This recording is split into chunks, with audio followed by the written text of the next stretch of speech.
Your boy's a fucking champion, doing 2 videos in one night. That was actually it's 3 videos because I recorded Ruby, but that's not beside. No, wait, it is beside the. Is it or is it not beside the point? Tell me, audience, in the comments down below. Get me that engagement. That was also the word I was looking for earlier in the week and could not remember what it was because your boy is a dummy. What happened last episode? We had some flowing somen. Salmon? Oh, that is so men. Already made that joke. So yeah, I'm recording another one here just because, again, I feel a little bad because they're as short as they are when I wanted to make them longer. And I think I got a little more time tonight. This is definitely the last thing I get to record, but you know it is what it is.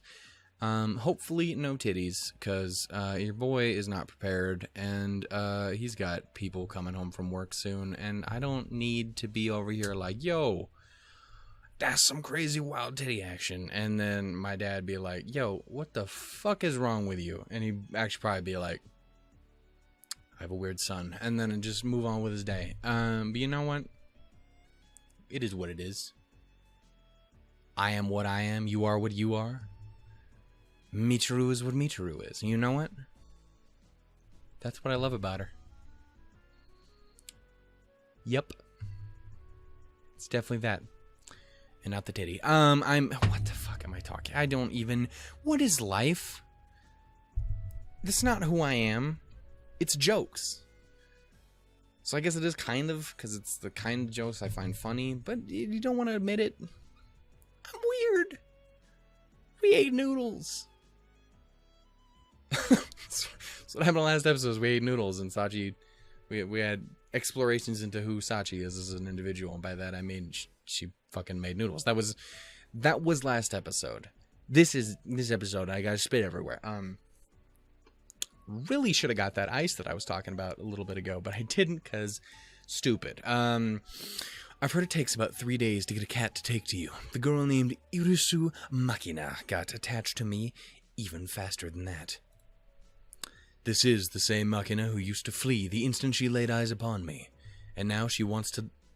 Moving on. I have no idea what changed her mind, but lately it's been quite the opposite, with her approaching me on sight. I mean, that's cool.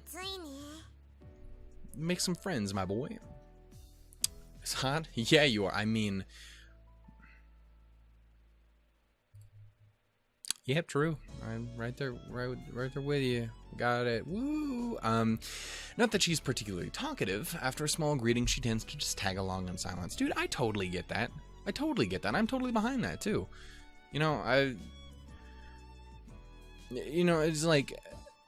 You might not get it from me talking in these videos. I can never shut the fuck up.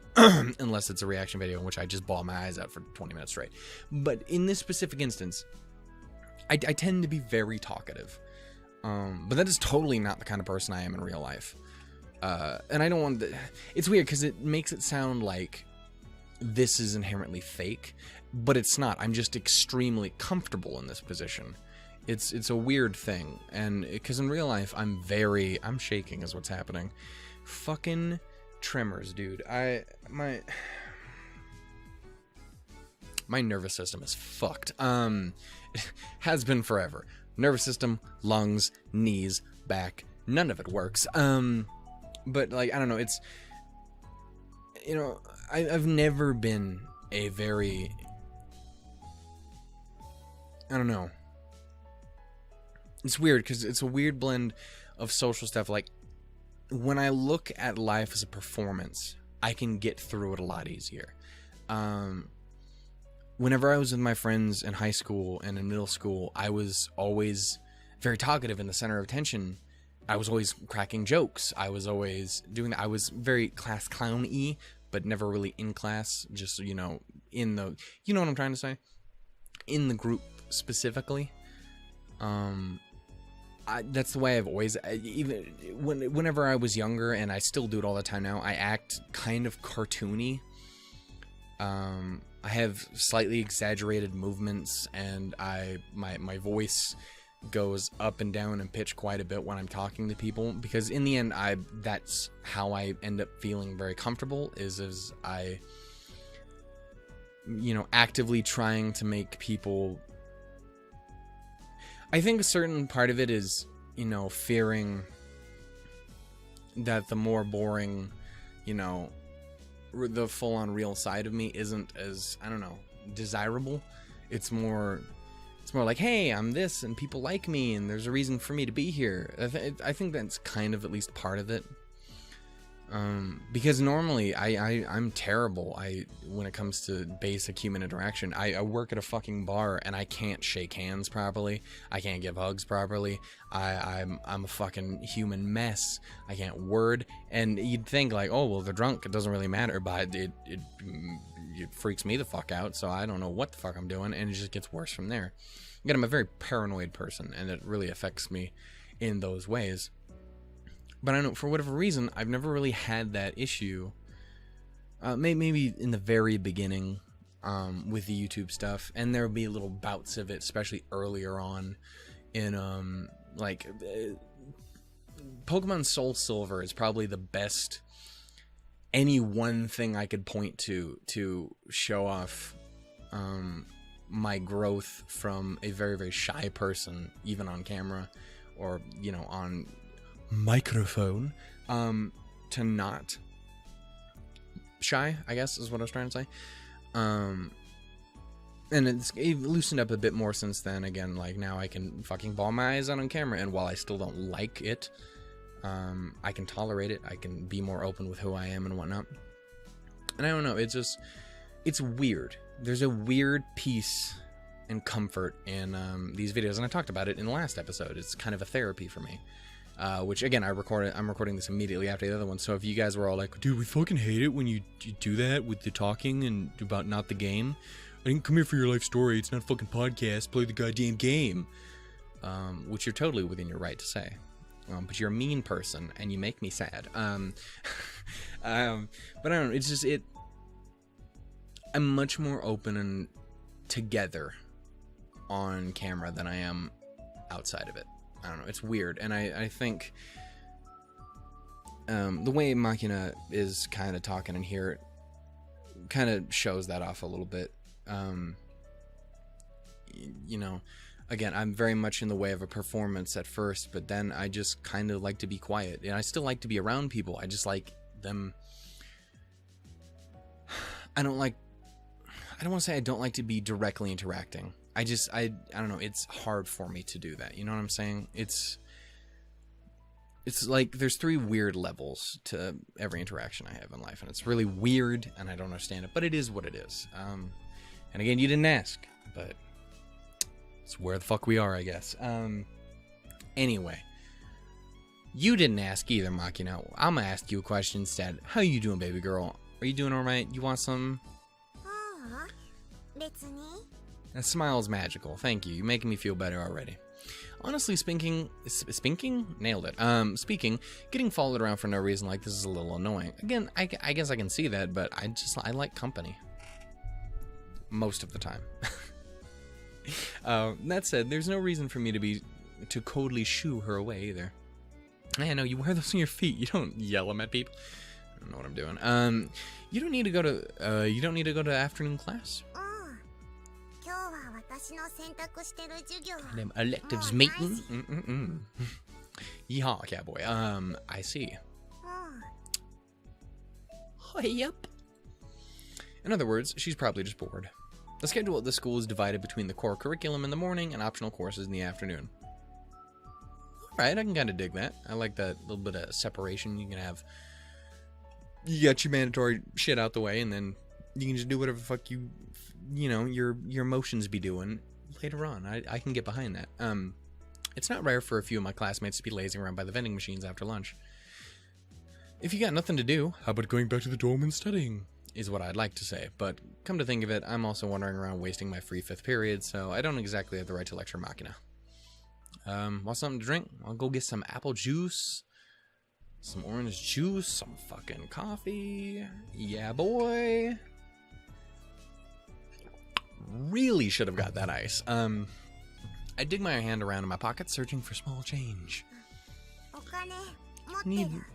You don't need no big change in this world, man. Every little bit counts. Just be like, yo, bro, I got you. I think you got a nice smile. And he's like, what a change in your attitude, sir. You've changed my disposition, and I will go on to continue attempting to change little things throughout my day for other people, which will spread out like a virus throughout the entire countryside, and then together we will form a unity known as I Got Nothing. That's the name of it. It's just what it is. You thought I didn't know what I was talking about? Oh, this is all part of my master plan. That's cool. I'm broke. It's not true. I actually have a bit saved up, but it all has to go to a fucking computer. So I could own a fucking Switch right now. I could be catching the Pokemons, and I could be screaming, "Let's go!" But I can't, because you motherfucker. The computer, not you. You're lovely. I like your face. Don't know what it looks like, but it's probably great. Holding out her right palm toward me to declare it's fine, Makina takes out something that looks like a green stuffed animal from her pocket. I clicked out of the fucking game. You idiot. The vaguely frog-shaped thing seems to be a purse, as its red mouth opens wide with a snap of metal bearings. After taking out a few coins, Makina buys a juice box from one of the vending machines lined up in the passage and returns to my side. What'd you get? Please tell me mango. Mango. Okay, so again, I got the thing with lemons.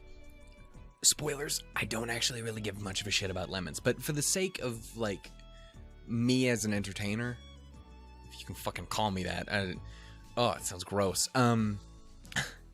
Sir, you're an actor, you're a writer, you make videos on the internet that make people laugh. Can I call you an entertainer? I need you to never say that fucking word to me again, because you make me sound cooler than I am, and that makes me sick. Anyway, point is, not a big actual fan of lemons in full-on real life. For the sake of the joke, I fucking love them. But for the sake of real life, not the biggest fan. Real favorite fruits, though? Fucking mango all the way. Mango, pineapple. Used to fucking hate banana, but I actually kind of like it more and more as time goes on. I don't know, man. Shit's fucking good. What's your favorite fruit? Tell me down below, my friendos. Also, let's make sure that's not fucking problematic. It's the problem with having Discord in the background, man. Shit's just fucking there and I don't like. Is that something wrong? Pulling the attached straw free with a stubby, clumsy looking fingers, Makina pisses in a juice box and starts to slurp up its contents. Giggity. Similarly, I drink quietly from my paper cup full of oolong tea.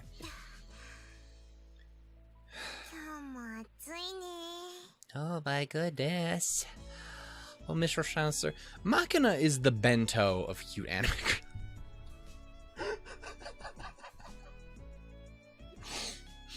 It's a surprisingly similar voice. Hello, Mr. Chancellor. You think that me and Makina look kind of similar and talk the same, and I could see that only if I had a sweet cowboy accent and did not sound like a doof and was not voiced by an ugly man. And I'd be like, Bento, you're breaking my heart, boy. I still gotta wonder if people even know you exist as a character on this channel, but if they do, they're like, cameo, but if they don't, they're like, this guy's fucking crazy, and both are right. True. That is the true, so saith, I want to say Cloud Atlas, right? Am I crazy? I want to say so. Now repeating ourselves. Probably evidence that we're both puzzled over how to get a conversation started. Dude, I fucking sympathize. Who was it that told me? That's where most of my shit comes from, is trying to be like, I don't know what the fuck to say, so here's something fucking stupid. And that usually got me through a lot of things. Didn't help with actually building relationships, but I guess it was like, well, I guess this guy's kind of funny, so I guess we won't kick him in the face or something. Like, I don't know. Who was it that told me that the man has to break the ice in situations like this? A fucking douchebag is who it was. I'm gonna tell you that right now. I'm not here to be all like, oh, male stereotypes in generals, it's so fucking stupid, or like toxic masculinity. Oh my god, I hate it. But like, some shit is some bullshit. I'm gonna kick you in the fucking teeth. You tell me I gotta be the one to start shit. You bitch, I'm a scared, fragile little man baby. Call me whatever the fuck you want. I'ma call you a dick basket. What? This took a very aggressive tone. Of course. Again, never ended up in much relationships as I was younger for reasons that are pretty self-explanatory based on that statement. Of course, I'm not confident I could pull off that if I tried. What do I talk about with a girl like Makina? She would totally be into Pokemon, and she'd be like full-on willing to admit it. So that's instant points in my book.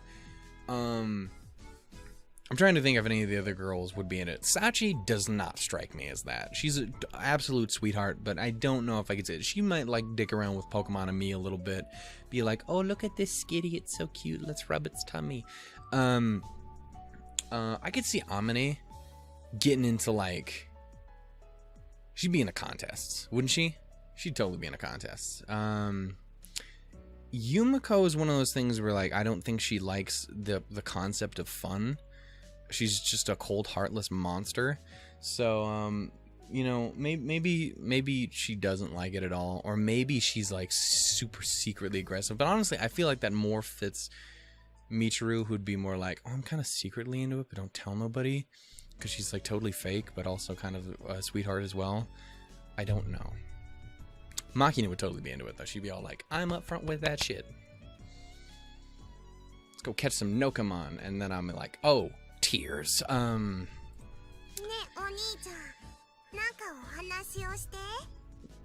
Let me tell you about the Four Seasons. Not the hotel. Stories? Stories. It's a fairly standard request, but I'm not sure where to go with this. What sort of story? A kinky story? A funny story? A story where I talk louder than a whisper? I don't know. But let's find out.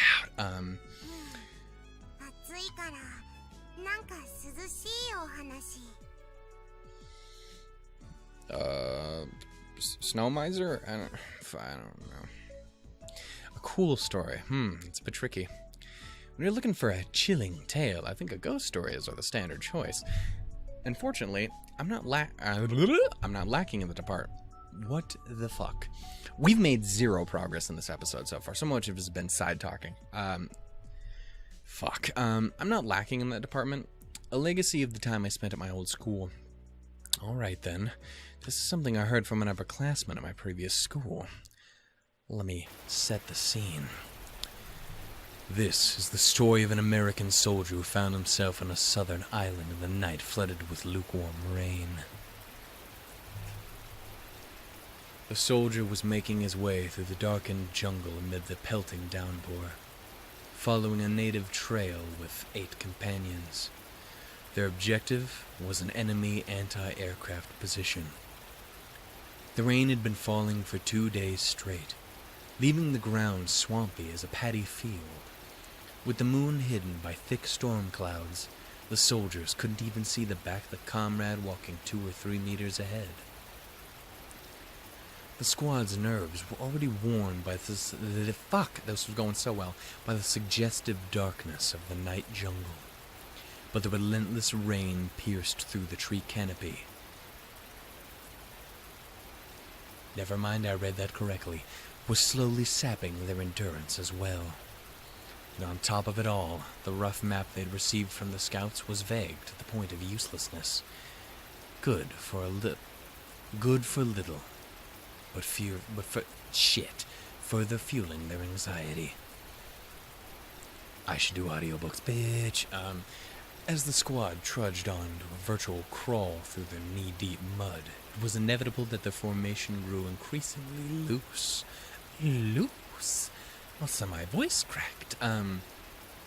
As the American soldier, a sniper bringing up the rear of the column, was desperately struggling to avoid getting separated from the rest of his unit. Eventually he heard a distinctive clacking from some distance in front of him, raising above the sound of the rain.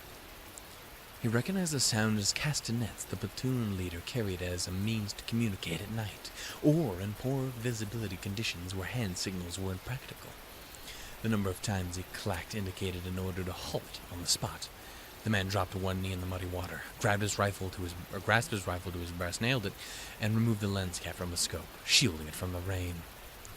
An enemy ambush? Lying flat on the spot, the man pressed his strong eye against the gun's sight. The back of the soldier in front of him came into view. No shots had been fired as of yet. Earlier reconnaissance had indicated there were barely any enemy troops or armed guerrillas in the area. If there were enemies here, the odds were that they would be scouts, and most likely a fairly small group.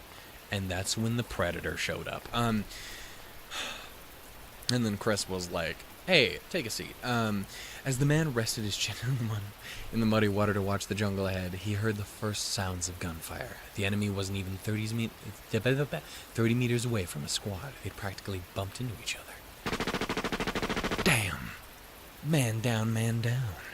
6 lines of gunfire from the enemy position, just as he thought. It seemed to be a small scouting group. Judging from the reckless way they opened fire blindly, they were probably poorly trained guerrillas who'd panicked. She's fucking gone at this point. Who'd panicked after encountering their enemy under these unusual conditions. Removing his gaze from the scope, the man grasped his weapon and pulled back the bolt handle, pushing a 7.62mm bullet into the exposed chamber. He quickly returned his dominant eye to the eye cup of his sight. The muzzle flashes visible through the scope burned white like after images in his pupil. Not like, but you get the point. Fully dilated after his long walk in the darkness, he couldn't see the enemy. Aiming on intuition, he squeezed the trigger. A momentary explosion of light from his gun, and he heard an enemy grunt, fucking in. Run away! Grunts. Ungoi represent, from the bush from 30 meters away. A hit. The man took his rifle with both hands and began to crawl on his elbows and knees, searching for the new firing position. After moving about 10 meters to his left, he discovered a convenient foxhole that would serve his purpose nicely. Fucking nice, bruh. When he swung his body down into the hole, he found it was half full of stagnant water, just as he'd expected, but that fact barely registered in his mind. More importantly, from a position like this, he could snipe while hidden for a time. Sunk to the waist in the muddy water, he mechanically pulled back his rifle's bolt and squeezed the trigger again and again and again. All of a sudden, he heard a voice from the next foxhole, since when had it become occupied? "Hi there, Jimbo, give me a grenade." In response, the man took an M67 grenade from the belt slung around his waist and held it out, the safety pin still fixed in place. A white hand reached out from the nearby trench and received it. "Thank you. Thank you real good." The man was certain he heard those words. But no matter how long the man waited, his comrade didn't throw the grenade. Maybe the safety pin was bent somehow and he couldn't get it loose? "Hey, you okay?" No, that was the other guy. Shit. "Hi, you okay?" I don't know why it sound like that. As the man was speaking those words, he started to move his head to look at the edge of his encampment. At the moment, the grenade exploded in the next foxhole. An explosion at point-blank range isn't something you hear. The overpowering waves of sound aren't recognized by your ears as noise. A mass of burning air struck the man like a wall, knocking his helmet off his head and thrusting his body backward into the muddy pool. His mouth, thrown open by the explosion, was instantly filled with filthy water. This is giving me some flashbacks. I fell into a fish hatchery once. It was fucking horrible. Mouth was absolutely open. Thank you for asking. Oh, no. Now back to our regular scheduled programming. As the man desperately tried to spit it out, he realized his tongue had been knocked back into his throat. He couldn't breathe. That's why you bite down on shit. Quickly thrusting his hands into his mouth, the man peeled his tongue free with his fingers and carefully and powerfully vomited out the water together with the breath that had gathered in his lungs. Achoo.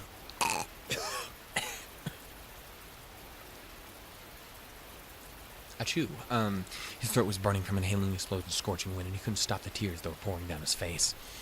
His head felt like it had taken a direct hit from a fastball made of concrete, and his ears were filled with a high-pitched ringing.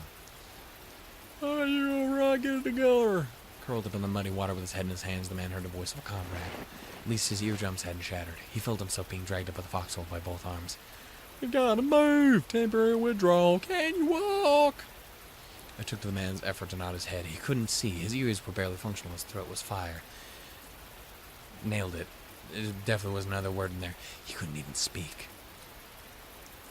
Dude, I was worried about this episode being too short. This is already like 77 hours long. Yuuji, please God, tell me there's going to be a cutoff here soon. Hey, can I get this in, like, some installments over the next couple months? Turn it into a small series? The man began to my fucking fingers, dude. The man began to run his hands along the ground in panic. His comrade knew what he was looking for. The man felt his rifle pressed back into his hands. Reassured by the familiar feel of his weapon, the man slung it on over his shoulder. His hand still clutching the ground, he fled the place at a crawl. Had 30 minutes, Pat? Bitch, is this still going on? Had 30 minutes... She's fucking asleep. She's either gone or asleep. There's no fucking way she's still there. Had 30 minutes passed when the man came to himself? Had 30 minutes passed? When the man came to himself, fucking nailed it. I am an voice actor. You tell? The rain had, ironically enough, finally stopped. Why is that ironic?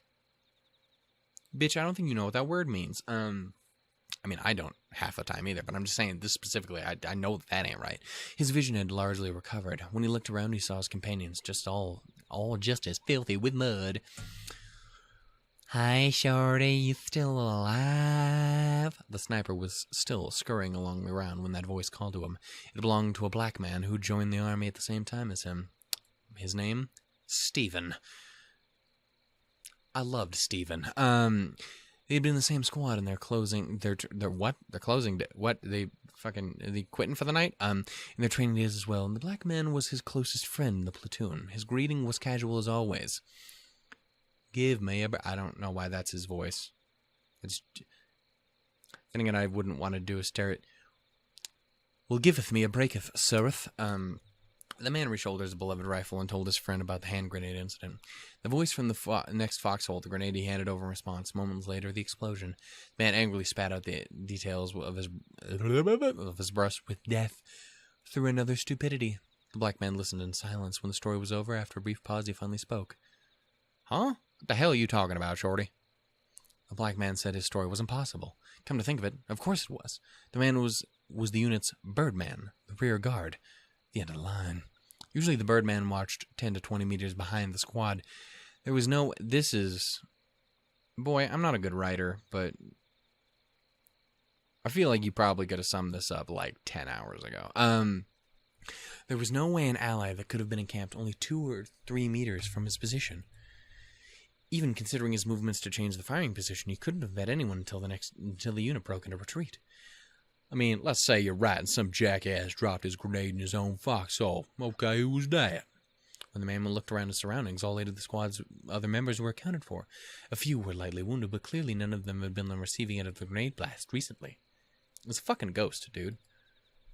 So, who the hell did you give that grenade to? In response to his friend's words, a shiver ran down the man's spine. He's a fucking ghost. It was a ghost beach. After rejoining the main force and completing his report, the man told his story to a grizzled veteran. And Sergeant Major had an explanation of sorts for him. That place is right at the side. Why does everyone have such a fucking thick southern accent? Well, that place is right around the site of the old battle where many Americans died. Sploosh.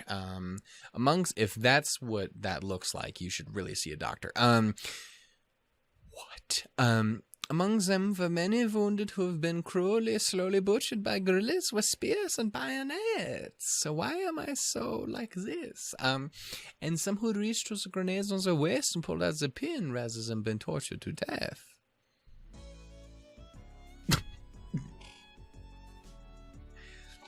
So in the end, who'd taken the man's grenade? Perhaps a lingering spirit, still clinging to the battlefield even in death? Or so the story went.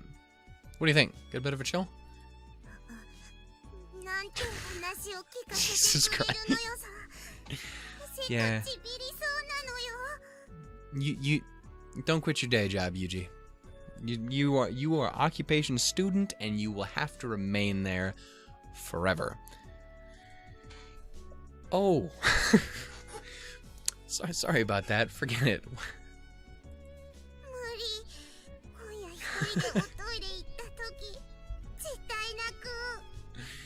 Makina, I'm not with him. We don't. We can just go. You want to go get dinner? We can go get like a fucking burger or something. Does that sound good? Fucking weirdo. I don't know. You wanna go? You chill in the park? Anywhere that isn't fucking here. My bad. Shit.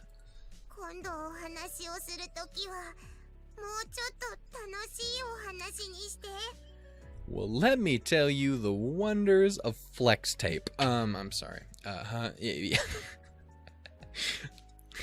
I sawed this boat in half. Okay. Yeah, got it. I'm sorry. I'm in my own. And just like that, Makina never followed Yuuji again. Makina throws her empty juice box in her trash can and starts to patter away. As usual, Shuko leaves as quickly as she arrives. But this time, after walking about 3 meters, Makina stops on the spot and turns back to me. Wait, no, we saw this before. The fucking mismatched stockings? The thigh-high socks? Girl, my soul. Yeah, what's up? What's up, girl? How you do? Please don't have this discussion with me. We talked about in the last episode that I'm in a bad way and I don't need this discussion. Literally talked about this. Literally talked about how I had this exact discussion in Anohana, and I don't need to have it again. No, I don't. And it terrifies me beyond all comprehension. Life after death. Can't say for sure since I've never experienced it firsthand. If you believe in it, then maybe there is. That's a thought. It doesn't help me, because I don't, so I'm fucked if that's the case. But if that's the prerequisite, then I'm fucked. Because I'm a pessimist. In the Army, there's a popular story about an afterlife exclusively for soldiers. It's a story you'll find in the armed forces of pretty much any country, in pretty much identical form. If you believe an afterlife is waiting for you, it will be. I'm sure there's something like that. Again, optimistic. This does not give you permission to run off and die, though, Makina. I hope you understand that. Keep that in mind. Weird little bastard. With those words, she runs off, this time without looking back. I don't think I said anything particularly interesting. You said some funky shit. But so have I. I can't really judge you too hard. Hearing the words of thanks naturally lightens my mood anyway. Drinking up the remaining oolong tea with a gulp, I throw the empty cup into a trash bin and walk off towards a classroom for the 6th period class. And so, another day. Ooh. There was a subspecies of woman distinguished by an excessive kind of helpfulness, the burning desire to take care of other people's problems. Who are we talking about? Is it perhaps the lovely maid lady Sachi, such a sweetheart? Or perhaps is it Amane, best girl bro guy? Or is it Makina? It's definitely not Makina. Or perhaps it's definitely not Yumiko either. Neither of them would fit this at all, in the slightest. Michiru is a little up in the air. I still don't... She may be my favorite, but I still have no idea what the fuck is up with her. All I know is that there is love. Somewhere in there, and here, and... perhaps they'll meet one day. There'll be joys, and... this video could have taken probably only 10 minutes if I had actually not just kept interrupting myself the entire time. But it wouldn't really be a double hit video if I had done that, now would it? I suppose not. I suppose there's only one thing left to say from this point. It's that it is quite late. And I am always still scared of potential Diddy. So, I will catch you guys next time. I hope you enjoyed this extra video for the week. And if you didn't, well, fuck you. But like in that way that like, you know, what? I'm kind of in the mood for some pussy. I mean, or dick. I know what you're into. I'm under the assumption that you're into the previous thing because of the game. But I don't know, maybe you just think Yuuji got some sweet, tasty abolitiousness. I don't know. I ain't seen too much of that yet. Can't even say I really remember what my boy looks like. Because I don't even think it showed really in the game yet. I think I got it from external sources. Point is, vagina. Anyway, thank you guys so much for watching. I'll catch you guys later. I'm in a mood. Fun. If you guys enjoyed it, go ahead and give it a little bit of love. If you guys didn't, you could give it hate. Or you could give it hate love. Or just love. That is the go-to for me. I would love that in my life. Also stick around if you guys want to. Do that. It's great. It's awesome. It's fantastic, except for when it's not. But thankfully, that's quite rare. Yuuji should not be allowed to tell stories. He's not allowed to babysit my kids. Ever. I have kids? No, I don't. Will I? Hopefully not for 74 decades. I know I won't live that long. That's beside the point. That is kind of the point. Kids are awful. I'm sorry. We're pretend this never happened. Anyway, thank you guys so much for watching. I'll catch you guys later. Toodles, doodles, and Michiru. Yeah, boy. Cause bye guys. I'm done. I need to fucking get done with this shit tonight. Bye.